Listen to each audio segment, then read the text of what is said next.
말씀은 느헤미야 3장 1절에서 8절로 되어 있는데요, 4절까지만 보겠습니다. 느헤미야 3장 1절에서 4절까지만 교독하도록 하겠습니다. 그때에 대제사장 엘리야십이 그의 형제 제사장들과 함께 일어나 양문을 건축하여 성별하고 문짝을 달고 또 성벽을 건축하여 함메아 망대에서부터 하나넬 망대까지 성별하였고,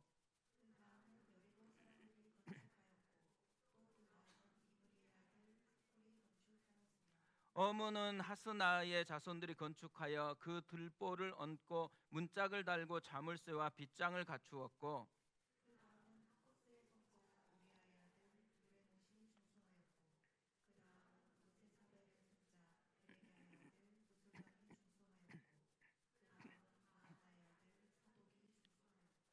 아멘. 오늘은 회복은 양문에서 시작한다라는 제목으로 하나님의 말씀을 살펴보겠습니다. 복음 건망증이라는 용어가 있습니다. 최근에 마음 다해 주일 예배라는 책을 읽는데 이 책에 이 표현이 나오더라고요. 복음하고 건망증하고 합쳐져서 생겨난 단어입니다. 그러다 보니까 우리가 조금만 추측하면 어떤 의미겠구나라는 생각을 할 수 있을 것입니다. 그래도 이게 구체적으로 어떤 의미인지를 검색을 해보았거든요. 이렇게 설명을 합니다. 복음 건망증은 기독교 신앙에서 사용하는 용어로 신자가 하나님의 은혜와 그리스도를 통한 구원의 진리를 머리로는 알지만 일상의 삶 속에서 그 가치를 잊어버리고 마치 복음이 없는 것처럼 반응하며 사는 상태를 의미합니다. 그러면서 이 책에 보면요, 이 복음 건망증이 여러 가지로 소개를 되어 있어요. 그 중에 몇 가지만 소개하면 이런 것들입니다. 남편이나 아내, 친구와 말다툼을 할 때 이기는 게 가장 중요해졌는가? 그 순간 당신은 복음의 정신을 잊은 것이다. 회사에서 승진하기 위해서라면 무슨 짓이든 서슴지 않는가? 그 순간 당신은 복음의 정신을 잊은 것이다. 버릇없이 구는 사춘기 자녀에게 인내심을 잃고 독서를 퍼부었는가? 그 순간 당신은 복음의 정신을 잊은 것이다. 몸무게와 외모에 지나치게 집착하는가? 그 순간 당신은 복음의 정신을 잊은 것이다. 사치스러운 삶을 이어오다가 감당할 수 없을 만큼 큰 빚을 졌는가? 그 순간 당신은 복음의 정신을 잊은 것이다. 중독에 빠져 있는가? 그 순간 당신은 복음의 정신을 잊은 것이다. 남들 이목에 지나치게 연연하는가? 그 순간 당신은 복음의 정신을 잊은 것이다. 인간관계에서 상대방을 지배하고 통제하려고 하는가? 그 순간 당신은 복음의 정신을 잊은 것이다. 시기와 질투로 기쁨을 잃어버렸는가? 그 순간 당신은 복음의 정신을 잊은 것이다. 보니까요, 하나하나가 우리 삶에 가까이서 일어나는 대부분의 이야기들을 담고 있더라고요. 우리 삶에 발생하는 모든 문제들이 다 포함되어 있습니다. 그런데 이 문제의 원인이 어디에 있다라는 거예요? 복음과 삶이 따로 놀기 때문이라는 것이죠. 만약에 반대라고 한번 상상을 해보십시오. 예를 들면 부부 사이에 깊은 갈등이 생겼어요. 근데 갑자기 하나님의 은혜가 내 마음을 강하게 붙드는 거예요. 그러면 어떤 일이 발생할까요? 아이들이 너무 속을 썩여요.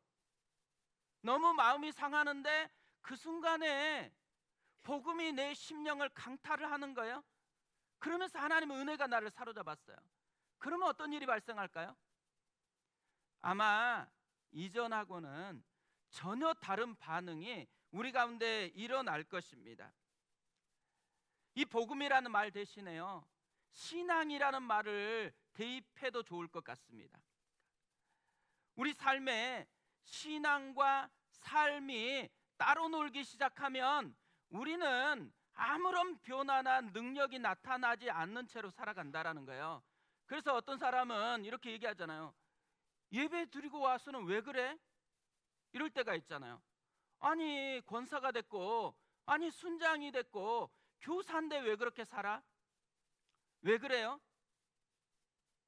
복음과 삶이 따로 노니까 신앙이 내 삶에 전혀 작동을 하지 않는 채로 살아가니까 이런 문제가 생겨난다라는 거죠. 오늘 우리가 느헤미야 3장을 살펴보고 있습니다. 이제 본격적으로 무너진 예루살렘 성벽, 불탔던 성문을 다시 세우기 시작했습니다. 그런데 이 느헤미야 3장의 기록을 자세히 살펴보면요, 특별하게 강조하고 있는 것이 있다라는 것을 발견하게 되어집니다. 시작을 강조합니다. 1절에 이렇게 되어 있습니다.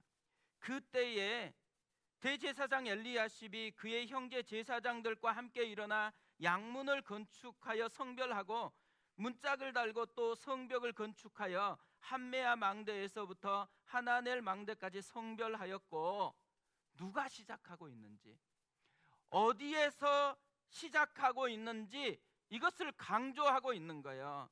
누가 시작을 하고 있죠? 대제사장 엘리야십과 제사장들이 먼저 시작했다고 합니다. 왜 제사장들이 먼저 건축하기를 시작했을까요? 아마 그들은 깨닫는 게 있었기 때문일 거라고 생각합니다. 보통 성전하면 우리는 신앙을 생각해요. 성벽하면 우리는 삶을 의미한다고 생각합니다. 지금 성전은 이미 건축됐어요. 아직 성벽은 무너진 채로 남아 있습니다. 제사장들은 성전을 섬기는 사람들이잖아요. 이 제사장들은 자기는 성전에서 열심히 섬기면 된다라는 그런 생각을 가지고 있었습니다. 처음에는 이들도 이 성전과 성벽은 별개의 문제라고 그렇게 여기고 있었던 거죠.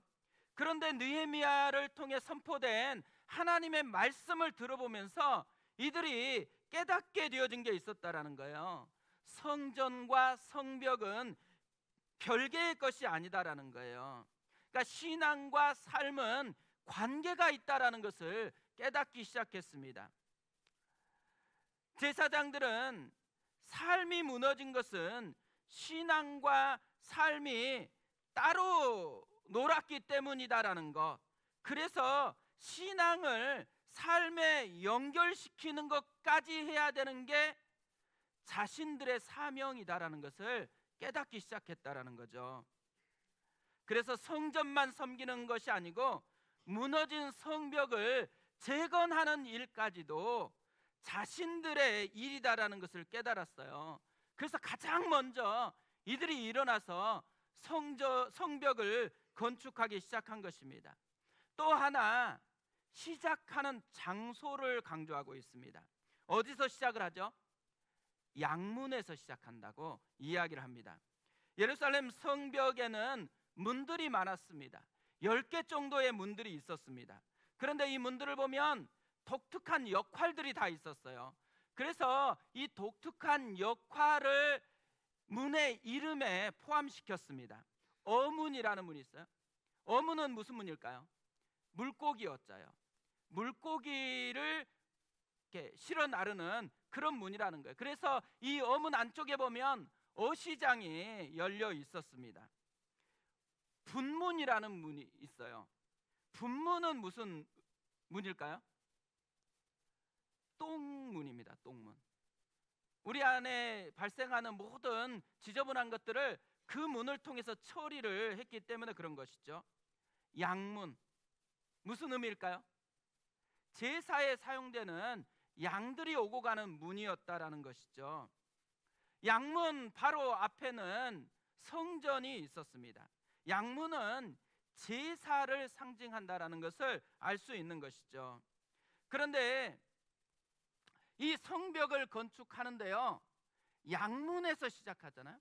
이 양문에서 시작한다는 것은 그것 자체가 굉장히 강력한 메시지를 보내고 있다라는 거예요. 삶의 모든 문제가 예배가 무너졌기 때문에 일어났다라는 것을 강조하고 있는 것이죠.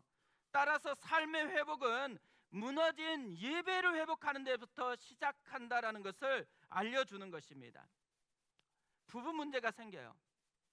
자녀와의 갈등이 생깁니다.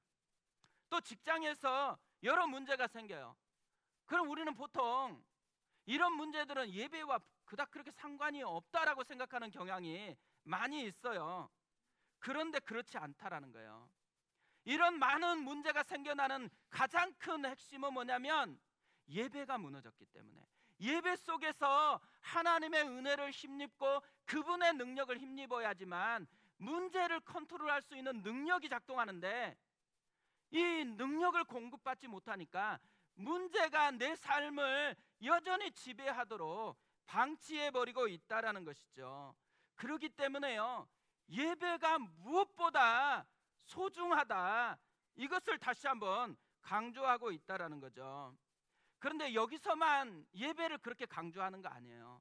성경을 계속해서 보면 성경은 예배가 얼마나 중요한지를 계속 강조를 합니다. 인간이 범죄하고 나서요, 가장 먼저 깨달은 게 뭐냐면 예배가 어떤 가치가 있는 것이었습니다. 그래서 인간이 타락한 후에 등장하는 첫 번째 이야기가 뭐예요? 예배 이야기였습니다. 창세기 4장을 보면 에덴 동산에서 쫓겨난 후에 등장하는 첫 번째 이야기는 가인과 아벨의 예배 이야기입니다. 왜 인간이 타락한 후에 예배에 대한 이야기가 첫 번째로 나올까요? 왜 예배를 회복하는 것이 그렇게 중요하다고 여겼겠어요? 이들이 깨달은 거예요. 자기 삶에서 무너져 있었던 모든 것들의 근원이 예배에서 발생했다라는 것을 깨달았다라는 거죠. 그래서 다시 그 예배가 회복돼야 된다라는 마음 때문에 가장 먼저 하나님 앞에 돌이키고자 했던 사건이 예배 사건이었다라는 거예요. 그런데 문제가 있어요. 가인과 아벨이 예배를 드렸거든요. 그런데 예배만 드리면 그만인 것이 아니었던 거예요. 왜냐하면 가인의 예배는 하나님이 받지 않으셨고 아벨의 예배만 받으셨기 때문에 그런 거죠. 실패하는 예배가 있고 성공하는 예배가 있다라는 것을 보여주는 것이죠. 느헤미야 시대도 같았어요. 제사장들이 있고 성전은 이미 건축되어져서 예배가 드려지고 있었습니다. 그런데도 여전히 문제가 있어요. 여전히 성벽은 무너진 채로 있어요. 삶의 다양한 문제들이 여전히 그대로인 채로 살아가고 있다라는 거예요. 예배를 드리고 있는데 삶의 문제는 그대로 있어요. 이렇게 되어지면 안 되는 거잖아요. 왜 그랬을까요? 실패한 예배. 예배를 드리고 있지만 그들은 실패한 예배자였다라는 것을 보여주는 거죠. 그럼에도 불구하고요, 시간만 되면 모여서 예배를 드리고 있다라는 것입니다. 그냥 예배 드리는 것이 중요한 게 아니고요, 예배의 정신이 살아있는 예배를 회복해야 된다라는 것, 이것을 우리에게 알려주고 있는 것이죠. 우리가 새해가 됐잖아요. 아마 많은 결심들을 했을 것입니다. 그리스도인들이 새해가 되면 가장 많이 하는 결심 하나가 있어요. 뭐죠? 성경 일독. 작년에도 결심했다가 중간에 포기했다가 다시 또 새해가 되어지면 올해는 반드시 성경 일독을 완수해 보리라, 이렇게 도전하는 마음들을 갖습니다. 뿐만 아니라 어떤 분들은 다이어트 해야 되겠다고 생각하기도 하고요, 많은 결심을 해요. 그런데 많은 그리스도인들이 보니까요, 예배에 대한 결심을 잘 안 하더라고요. 우리는 예배를 계속 반복해서 드리다 보니까 예배는 뭐 당연히 드리는 거 아닌가 라는 생각을 갖는 것 같아요. 그런데 여기에 진짜 무서운 함정이 있는 거예요. 예배를 그냥 드리는 것으로만 생각하면 안 돼요. 예배의 정신이 살아있어서 하나님이 받으시는 예배를 드리는 것을 회복해야 된다라는 거죠. 저는 올 한 해 우리가 다른 어떤 것보다 가장 먼저 결심해야 되고 가장 중요하게 여겨야 되는 한 가지가 있다면 예배의 회복이라고 생각합니다. 하나님, 내가 그냥 예배 드렸다면 진짜 하나님이 받으시는 그 예배자가 되어질 수 있도록 은혜를 베풀어 주옵소서. 우리가 성경 통독이나 기도나 많은 것을 결심하지만요, 그것보다 더 중요한 게 예배자가 되는 것입니다. 매 주마다 예배 드릴 때 그냥 예배 드리면 안 돼요. 오늘 예배 드리다가 죽을 것처럼, 오늘 주님과 깊이 만나지 않으면 내 인생 끝날 것처럼 주님을 향해 간절한 열망으로 예배를 드려야 된다라는 것이죠. 저는 우리 예배가 다시 되살아났으면 좋겠습니다. 사실 처음에 드림센터에서 인큐베이팅 예배를 드릴 때만 해도요, 진짜 모여서 예배 드리는데 시작하자마자 우는 분들이 많았고, 그리고 설교를 시작하려고 하면 닭똥 같은 눈물이 쭉쭉 흘러내렸습니다. 정말 간절한 열망이 가득한 예배가 우리 교회의 예배의 시작이었거든요. 그런데 어느 순간 지나니까 익숙해지는 거예요. 익숙해지면서 느슨해지는 거예요. 우리 예배 드리니까 하나님이 알아서 축복해 줘야지라고 생각하는 것 같아요. 그런데요, 오늘 해 다시 우리 마음을 정리해야 됩니다. 하나님이 정말 기뻐하시는 그 예배자가 되어질 수 있도록 내 심령을 좀 바꿔달라고, 이 사모함이 우리 가운데 회복돼야 되는 것이죠. 우리가 먼저 할 수 있는 것부터 저는 좀 바꿔야 된다고 생각합니다. 예배 드릴 때요, 지각하면 안 됩니다. 점차 지각하는 것들이 좀 자연스러워지는 것 같아요. 시간이에요, 마음을 표현하는 거예요. 시간을 지키는 게 굉장히 중요합니다. 마음을 시간에 담아가지고 하나님 앞에 먼저 시간의 회복이 일어나는, 그게 우리 가운데 있었으면 좋겠습니다. 뿐만 아니라 제가 고민하다가 2월부터는 두 가지를 조금 조정해야 되겠다 이 생각을 했습니다. 하나가 뭐냐면 예배 자리의 이동이에요. 그러니까 저희가 늦게 오다 보니까 예배 찬양 시작할 때 되면 가운데는 텅 비었고 옆에만 이렇게 있거든요. 인도하시는 분들이 힘들어요. 그러니까 찬양하는 사람도 함께 마음을 모아서 뜨겁게 찬양이 시작돼야 되는데 자꾸 이제 편안하게 이렇게 되어지니까 집중하는 힘이 떨어지는 모습이 있더라고요. 그래서 2월부터는 뒤에 줄을 좀 칠 예정입니다. 그래서 앞에부터 차곡차곡 좀 앉아가지고 마음을 다담아서 옆에 있는 사람의 온기를 느끼면서 예배하는 그런 게 우리의 예배로 좀 정착됐으면 좋겠고요. 또 하나, 마음으로 드리는 예배라는 게 있어요. 예전에 우리가 이 마음으로 드리는 예배를 많이 했었는데요, 뭐냐면 우리가 말씀을 듣잖아요.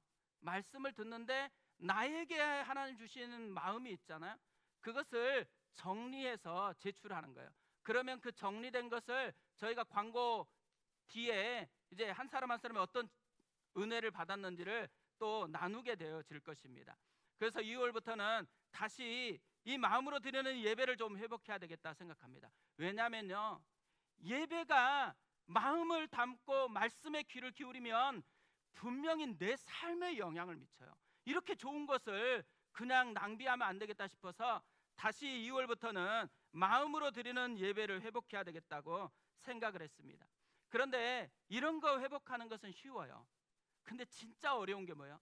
예배의 정신을 회복하는 것이 진짜 중요한 일이라고 생각합니다.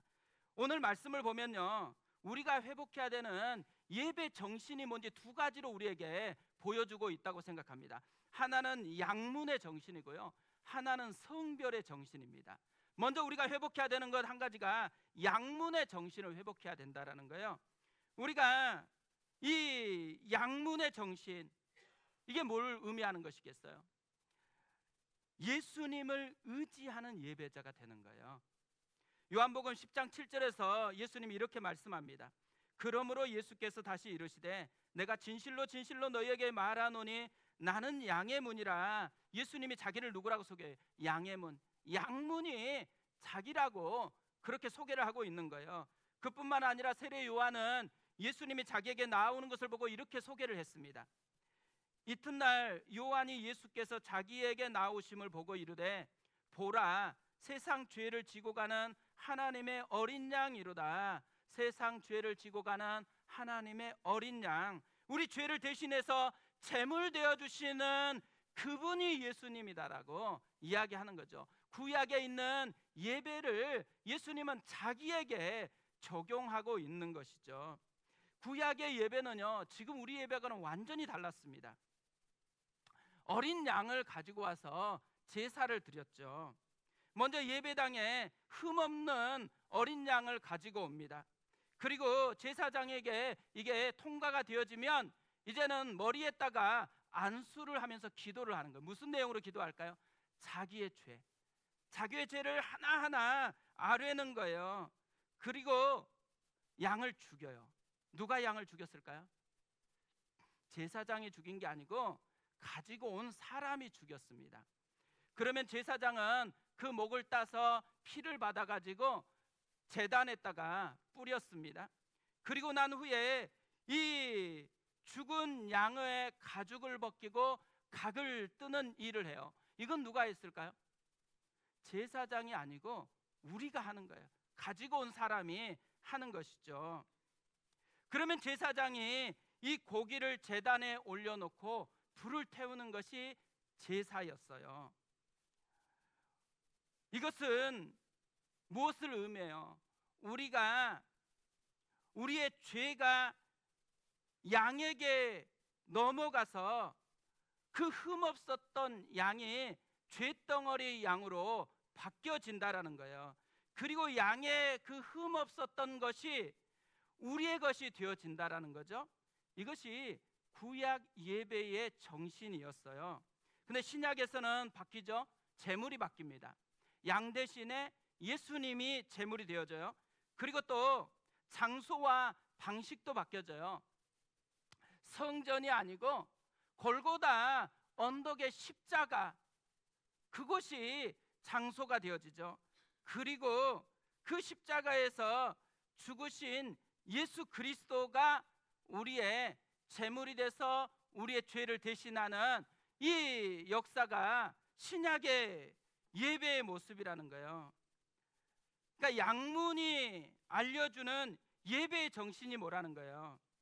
예배는 십자가에서 죽으신 예수님과 우리가 함께 죽는 시간, 그리고 부활하신 예수님과 우리가 함께 다시 살아나는 시간, 그것이 예배라는 거예요. 예배는 바뀌는 시간입니다. 내가 예수로 바뀌는 시간이에요. 오늘 또 우리가 올 때는 내 염려, 내 두려움, 내 죄를 가지고 내게 가득 찬 채로 왔잖아요. 그런데 이 예배 시간에 무슨 일이 일어나야 돼요? 이 시간에 내 모든 것은 예수님께 십자가에 올려드리면서 그분과 함께 내가 죽고 주님의 부활이 내 속에 들어와서 나를 끌고 가게 하는 것, 주님의 능력이 내 능력이 되게 하는 것, 이것이 오늘 예배를 드릴 때에 우리 가운데 일어나야 되는 일이라는 거죠. 저는 목회를 시작하고 나서요, 진짜 목회를 여기서 이제 끝내야 되겠다 이런 생각을 했을 때가 있습니다. 결혼하고 두 번째 사역을 할 때였었는데요, 청년부 사역을 하는데요, 잘 됐어요. 그리고 제가 설교할 때 굉장히 반응도 좋았습니다. 그러다 보니까요, 그게 문제가 됐어요. 설교를요 더 잘 준비하려고 열심히 준비하는데 시간을 많이 들이는 거예요. 그런데 설교를 그 준비된 것을 또 하면 반응이 너무 좋아지는 거예요. 문제는 어디 있어요? 이 설교가 가는 속도하고 제 인격이 성숙하는 속도에 너무 거리감이 많이 느껴지는 거예요. 그래서 설교를 해서 은혜를 받았다고 하면 제 마음이 힘들어지는 거예요. 나는 그렇지 못하는데. 이 마음이 너무 괴로우니까 이대로 가면은 제가 괴물이 될 것 같은 거예요. 그래서 여기까지인가 보다 생각하고 이제 결혼했으니까 누구에게 얘기해야 돼요? 아내에게 목회를 여기까지만 하고 그만해야 될 것 같다 얘기를 하니까 묻지도 않고 그렇게 하래요. 이분이 쿨할 때는 또 엄청 쿨하거든요. 그래서 알겠다고 그러는데 한 가지 단서를 달았어요. 자기가 목회자로 부른 거 아니니까 부르신 분에게 허락만 받고 오래요. 그래서 제가 오산리 금식기도원에 올라갔습니다. 그리고 그곳에서 기도하는데요, 기도가 안 나와요. 아침부터 가서 기도굴에 들어가서 소리를 고래고래 질렀는데도 불구하고 마음이 너무나 힘들어요. 공허해요. 그런데 내 기도로는 안 되겠으니까 이제 예배로 참여해갖고 계속 오전부터 오후 3시, 4시 반까지 예배를 계속 드렸거든요. 근데 앞에 있는 사람들이 자꾸 보이는 거예요. 제가 버스를 같이 타고 왔던 분 중에 가족들까지, 할아버지에서부터 손주까지 다 한꺼번에 탔던 분들이 있거든요. 버스 안에서 이야기하는 걸 들어보니까 회사가 망하게 됐대요. 그래서 다 끊고 기도로 돌파해야 되겠다고 생각하고 가족 전부 다 와가지고 금식하면서 기도하는 거예요. 그리고 또 많은 분들이 보이기 시작하는 거예요. 근데 4시 반 정도 예배가 끝마치고 기도가 시작됐는데요, 제 앞에서 한 아주머니인데 갑자기 대성통곡을 하는 거예요. 근데 제가 기도가 너무 안 돼서, 내 기도는 안 되는데 저분을 위해서는 중보해야 되겠다, 이 생각이 들어지면서 기도가 시작됐는데요, 그러면서 제 마음에 묶였던 것이 풀려지고 하나하나를 아뢰기 시작하는 거예요. 하나님, 여기까지만 하고 싶습니다.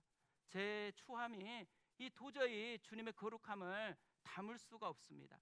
그러면서 이제 그만둘 것을 허락받기 위해서 계속해서 아뢰었거든요. 그런데 한참 기도하는데 성령님이 저에게 히브리서 9장 13절 14절을 읽어보라고 속삭였습니다.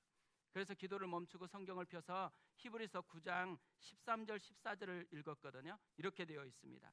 염소와 황소의 피와 및 암송아지의 죄를 부정한 자에게 뿌려 그 육체를 정결하게 하여 거룩하게 하거든 하물며 영원하신 성령으로 말미암아 흠없는 자기를 하나님께 드린 그리스도의 피가 어찌 너희 양심을 죽은 행실에서 깨끗하게 하고 살아계신 하나님을 섬기게 하지 못하겠느냐. 저는 이 말씀 때문에 많이 울었습니다. 제가 굉장히 착각하고 있는 것을 깨달았어요. 목회는요, 내 힘으로 내 의로 하는 게 아니더라고요. 그런데 자꾸 엉뚱한 것을 붙들고 씨름하고 고민하고 있었던 거예요. 내가 아니고 예수의 피를 붙들고 하는 것이 목회라는 것이었어요. 주님께서 예배도 마찬가지라고 이야기합니다. 예배는요, 내 의나 내 노력이나 내 힘으로 드리는 것 아니에요. 일주일 동안 잘 살았다고 그걸 믿고 예배 드리는 거 아닙니다. 예수의 피, 우리의 재물 대신 이 예수의 피 속에 우리의 의가 있고 예수 속에 우리의 무너졌던 것들을 살리는 하나님의 능력이 담겨 있다라는 것이죠. 우리가 올 한 해 회복해야 되는 건, 진짜 중요한 것은요, 예수의 피를 붙들고 예배하는 거예요. 예수의 부활을 내 능력으로 삼고 살아가는 예배자가 되어지는 것이죠. 이 은혜가 우리 가운데 임하였으면 좋겠습니다. 또 두 번째로 해야 되는데 하나 더 하고 두 번째로 하겠습니다. 너무 흥분했나 봐요. 1절에 이렇게 되어 있어요. 다시 보면, 그때 대제사장 엘리야십이 그의 형제 제사장들과 함께 일어나 양문을 건축하여 성별하고 문짝을 달고 또 성벽을 건축하여 함메아 망대에서부터 하나넬 망대까지 성별하였고, 양문을 건축할 때는요, 다른 문을 건축할 때와 다른 점이 나와요. 3절에 보면 다른 문은 이렇게 소개하고 있거든요. 어문은 하스나의 자손들이 건축하여 그 들보를 얹고 문짝을 달고 자물쇠와 빗장을 갖추었고, 어문에는 자물쇠와 빗장이 있는데 양문에는 없다라는 거예요. 뭘 의미할까요? 아무 자격 따지지 말고 예수의 피만 의지해서 나오라는 거예요. 오직 십자가 은혜 붙들고 나오라는 것이죠. 문제가 있을 때, 죄가 나를 사로잡는다고 생각할 때, 그때 너무 괴로워할 것 아닙니다.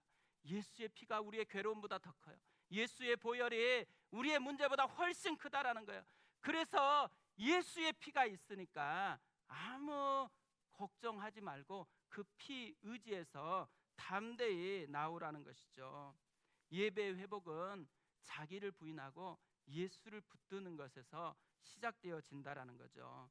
올 한 해가 예수의 피 붙잡고 그 부활의 능력을 경험하는 예배의 정신이 회복되는 그런 한 해 됐으면 좋겠습니다.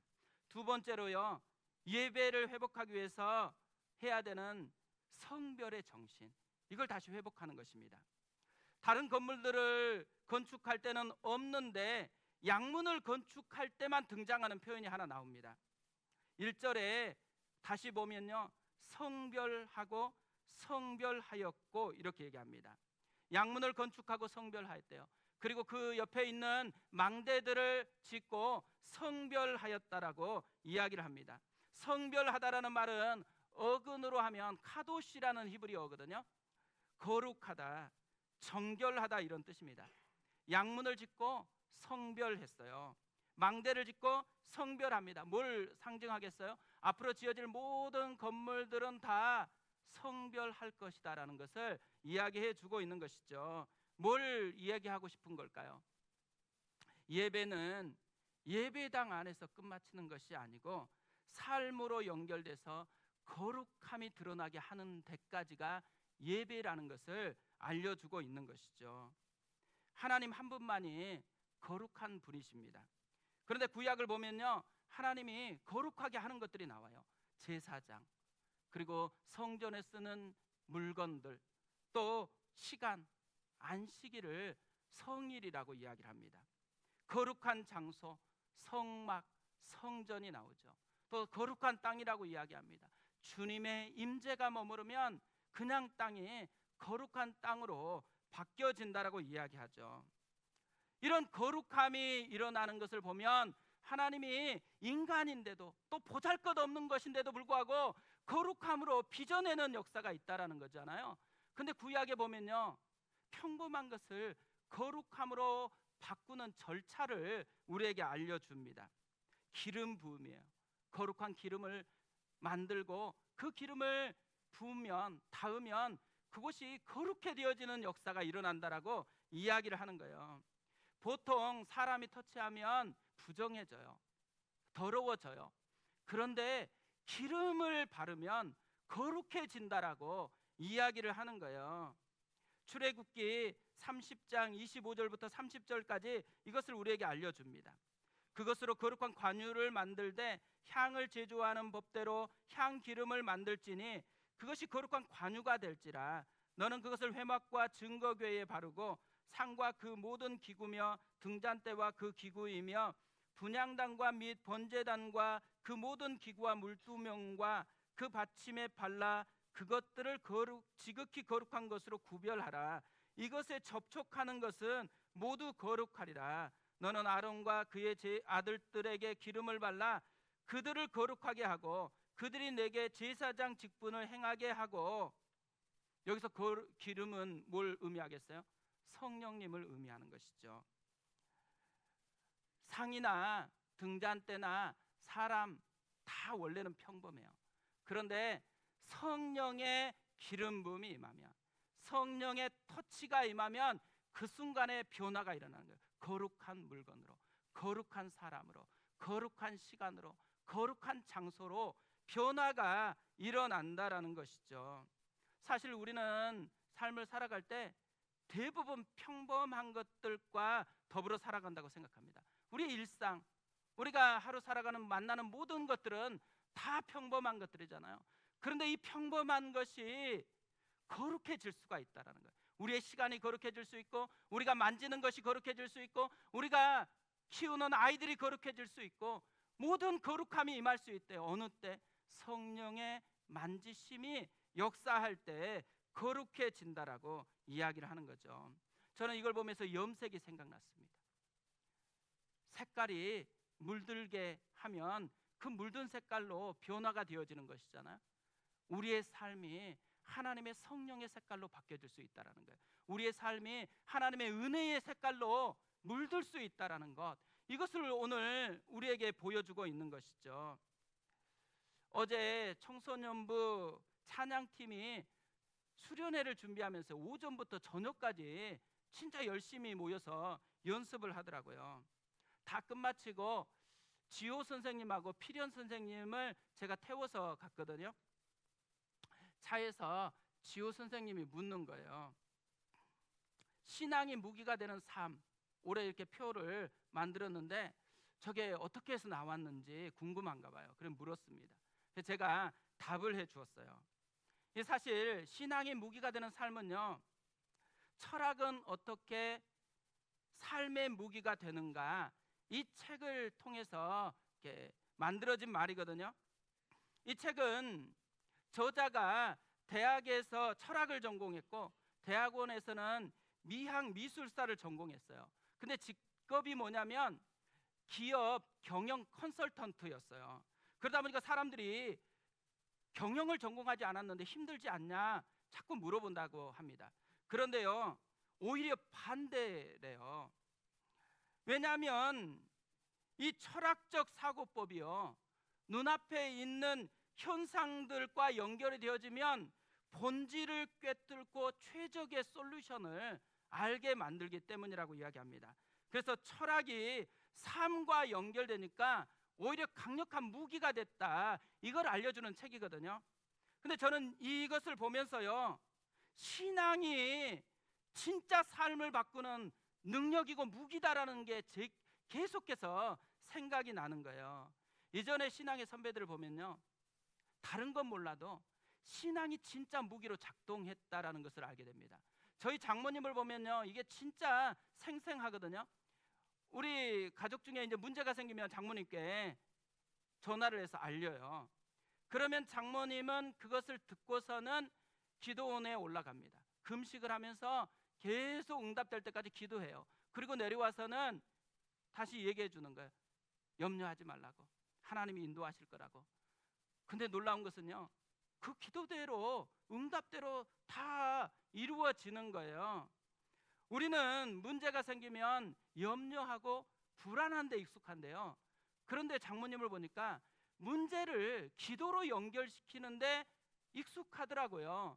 그리고 놀라운 건 뭐예요? 염려하는 것은 우리에게 능력을 드러내주진 않지만 기도로 바꾸는 그 속에는 능력이 일어난다라는 것을 보여주는 거예요. 왜 그러겠어요? 문제보다 크신 하나님을 만나는 시간이 기도이기 때문에 그렇겠죠. 삶에서 여러 가지 문제가 생겨나요. 그런데 어떤 분은 이 문제를 하나님께 가져가요. 신앙이 무기가 되도록 사용을 해요. 근데 많은 분들은 문제에 쌓여가지고 문제 때문에 염려하고 문제 때문에 원망하고 문제 때문에 하나님을 떠나는 경우가 생겨난다라는 거죠. 왜 그래요? 신앙을 무기로 사용해 본 적이 없으니까, 신앙이 얼마나 강력한 무기인지를 맛보지 않았으니까. 올해요, 우리가 반드시 다시 살려내야 되는 게 있습니다. 신앙이 진짜 내 삶의 무기가 된다라는 거. 내 삶에 문제가 일어나고 내 삶에 어려움이 생기면 반드시 신앙을 무기로 사용해야 됩니다. 문제를 내 삶에 받아들이고 그에 끌려가면 안 되는 거예요. 왜 그래요? 이 문제 때문에 이것을 위해서 예수님이 십자가에 죽으셨잖아요. 이 문제를 해결하려고 주님이 우리 대신 부활하셔서 우리를 도우시려고 성령으로 우리와 함께 하시잖아요. 무기가 우리에게 없어서가 아니고 있는데 사용하지 않으니까 무력하다라는 거죠. 그래서 신앙을 무기로 사용하는 삶, 이것이 예배의 두 번째 정신이다라는 것을 우리에게 보여주는 거죠. 신의 악단이라는 영화가 있습니다. 최근에 이 영화가 개봉돼서 지금도 상영되고 있는 것 같습니다. 근데 이 영화 보면요, 찬양이 굉장히 많이 등장해요. 저는 보지는 않았는데 이 신의 악단에서 부르는 찬양을 이렇게 듣게 됐거든요. 그 중에 광야를 지나며라는 찬양을 들으면서 되게 은혜가 된 거예요. 개척하면서 이 찬양을 진짜 많이 들었거든요. 그리고 붙들고 기도했거든요. 그러다 보니까 이 찬양을 계속 듣는데 가사 하나하나가 새롭게 많이 다가오는 거예요. 가사가 이렇습니다. 왜 나를 깊은 어둠 속에 홀로 두시는지, 어두운 밤은 왜 그리 길었는지, 나를 고독하게, 나를 낮아지게, 세상 어디도 기댈 곳이 없게 하셨네. 광야에 서 있네. 주님만 내 도움이 되시고 주님만 내 빛이 되시는, 주님만 내 친구 되시는 광야. 주님 손 놓고는 단 하루도 살 수 없는 곳 광야에 서 있네. 주께서 나를 사용하시려, 나를 더 정결케 하시려 나를 택하여 보내신 그곳 광야. 성령이 내 영을 다시 태어나게 하는 곳 광야에 서 있네. 내 자아가 산산이 깨지고 높아지려 했던 내 꿈도 주님 앞에 내려놓고 오직 주님 뜻만 이루어지기를, 나를 통해 주님만 드러나기를 광야를 지나며. 저는 이 곡을 계속 듣는데요, 광야 대신에 예배라고 바꿔도 좋겠다, 이런 생각이 참 많이 들었습니다. 예배에 엉뚱한 것에 기대서 흔들렸던 우리를요, 주님께 붙들리게 하는 시간입니다. 우리를 사용하시려고 정결하게 하고 우리 영을 다시 태어나게 하는 시간이에요. 우리의 자아가 깨지고 높아지려고 했던 우리의 꿈이 내려놓아지고 오직 주님 뜻만, 주의 영광을 위해서만 살고 싶은 마음을 일으키는 것, 이것이 예배인 거죠. 우리의 삶에서 우리를 이렇게까지 빚어내려고 하나님이 우리에게 예배라는 너무너무 귀한 선물을 주셨다라는 것입니다. 우리가 예배를 드릴 때마다 이 예배를 그냥 드리지 않아야 된다라는 거예요. 이 예배를 통해서 우리가 첫 번째 예배 정신처럼 나는 죽고 예수가 내 안에 풍성하게 거하게 해야 됩니다. 그리고 두 번째 정신처럼 그 예수가 내 삶과 연결되어져서 평범했던 내 삶이 거룩함으로 물들게 하는 것, 이것이 우리 삶에서 경험해야 되는 예배라는 것이죠. 올 한 해 우리 교회에요, 이 예배가 회복되는 은혜가 있었으면 좋겠습니다.